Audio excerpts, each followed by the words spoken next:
Salut les fêlés, j'espère que vous allez bien. On se retrouve aujourd'hui pour une nouvelle vidéo, la présentation collègue de Sebi, et aujourd'hui on va s'intéresser à une belle italienne.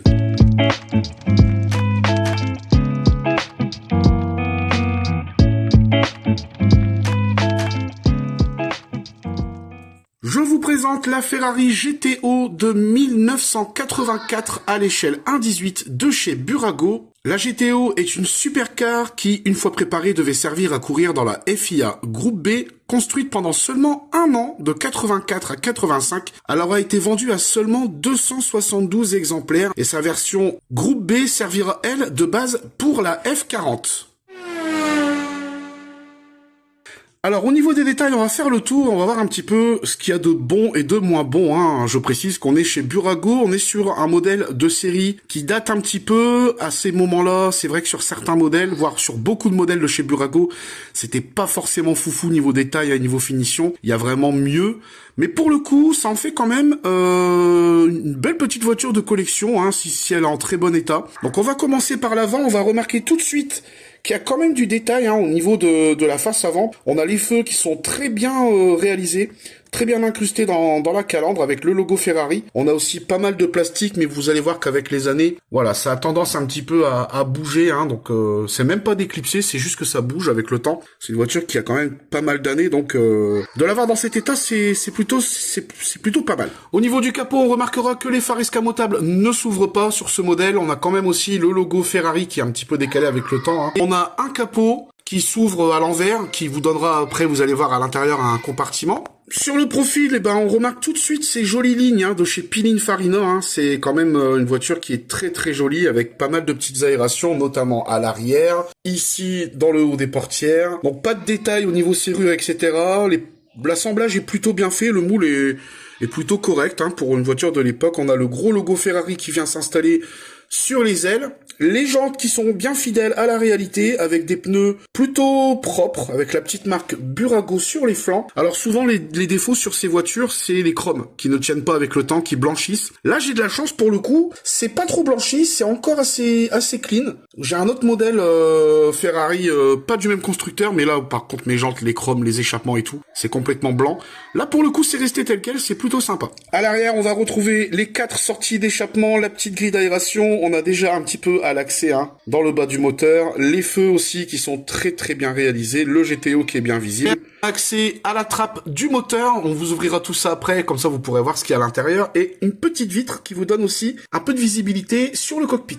Côté habitacle, c'est plutôt sympa, c'est un petit peu vieilli, certes, mais mine de rien, il y a quand même du détail, notamment au niveau du tableau de bord, on peut voir qu'il y a les compteurs d'affichés, on a même les ceintures de sécurité qui sont reproduites, donc franchement, aujourd'hui on n'a pas ça sur tous les modèles, on n'a pas autant de détails sur tous les modèles, même si ça reste un peu cheap niveau plastique et tout ça, c'est quand même assez propre, je trouve. Une fois la trappe à l'arrière ouverte, on a accès au moteur, donc le moteur est ici, il est franchement plutôt joli, lui aussi. On a là accès au V8 32 soupapes, donc c'est un gros moteur, ça, voilà. On va essayer de zoomer au maximum, mais franchement, je trouve que c'est pas dégueulasse du tout. Et à l'avant, quand on ouvre la trappe, on a accès à la roue de secours. Donc voilà, encore une fois, on a jusqu'à la petite attache qui a été reproduite. Franchement, c'est plutôt joli. Seul bémol, ils n'ont pas peint l'intérieur. Et ça, c'est le cas sur beaucoup de modèles Burago. Ils prennent pas le temps de peindre les intérieurs. C'est certainement un souci d'économie. Vous voyez, pareil pour les passages de portière, c'est pas peint, c'est à nu comme ça. Mais bon, c'est pas très grave. Après, si vous la laissez fermer, franchement, ça se voit pas. Après, c'est vrai que si vous exposez ouvert, c'est le petit moins, quoi. Ça lui donne une petite note en moins.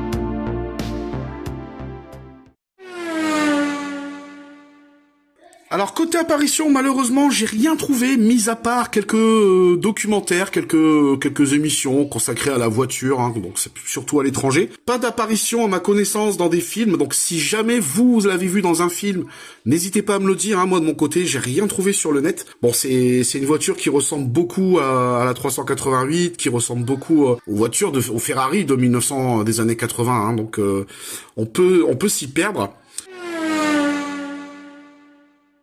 Alors, concernant la note, pour l'état, je lui donne la note de 10 sur 10. La voiture est en très très bon état, malgré l'âge. La peinture n'a pas bougé, le Zamac n'est pas atteint, les chromes sont toujours présents, c'est bien détaillé, donc tout est encore ici, il y a aucun manque. Toutes les pièces sont encore à leur place. Au niveau des détails, je lui donne la note de 8 sur 10, pour la simple et bonne raison que je prends en compte que c'est une Burago, et pour une Burago, je trouve qu'elle est bien détaillé.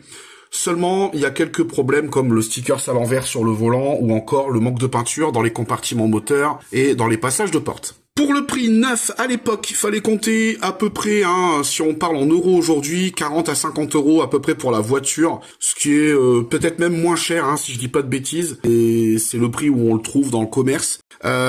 Pour l'occasion, alors moi je l'ai pas acheté, c'est une voiture qui m'a été offerte par un ami qui s'en débarrassait, mais on en trouve à tous les prix.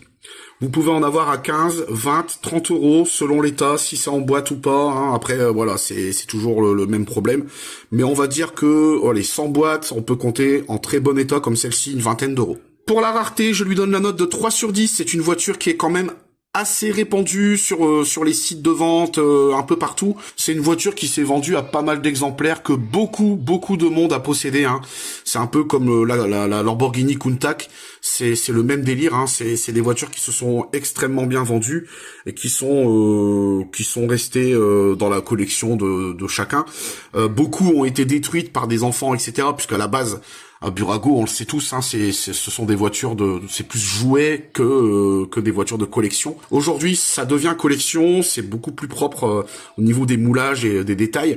Mais pour le coup, si vous avez une petite collection Ferrari, vous avez forcément une Burago quelque part. C'est vraiment qualité-prix, c'était le top à l'époque. Et encore aujourd'hui, hein, elle vieillit super bien. Même le pare-brise n'a pas jauni, la voiture est en très très bon état. Donc franchement, je suis bien content de l'avoir dans ma collection. Voilà les amis, c'est la fin de cette vidéo. J'espère qu'elle vous a plu. Si c'est le cas, n'hésitez pas à liker, à me dire un peu ce que vous pensez de cette voiture en commentaire, à partager la vidéo et à vous abonner si le contenu vous plaît. Je vous retrouve très bientôt pour une prochaine vidéo. C'était Sebi. Ciao ciao les félés, bye bye. Ciao ciao.